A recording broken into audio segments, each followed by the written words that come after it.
Model মেঘনা আলমকে বিশেষ ক্ষমতা আইনে 30 দিনের আটকাদেশ দিয়ে কারাগারে পাঠানো হয়েছে। বৃহস্পতিবার রাতে পুলিশের আবেদনের প্রেক্ষিতে ঢাকার চিফ মেট্রোপলিটন ম্যাজিস্ট্রেট আদালত এ আদেশ দেন।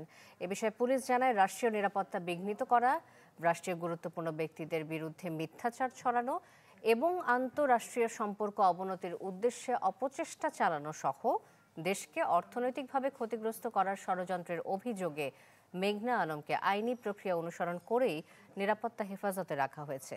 তাকে অপহরণ করা হয়েছে এমন অভিযোগ ভিত্তিহীন ও উদ্দেশ্য প্রণোদিত।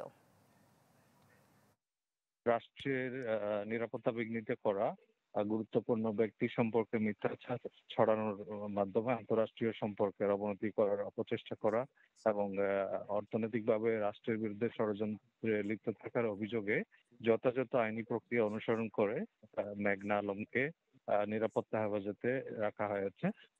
এক্ষেত্রে তার নিজেরও আইনি অধিকার লাভের সুযোগ রয়েছে। ঢালাইয়ের সেরা প্রিমিয়ার সিমেন্ট।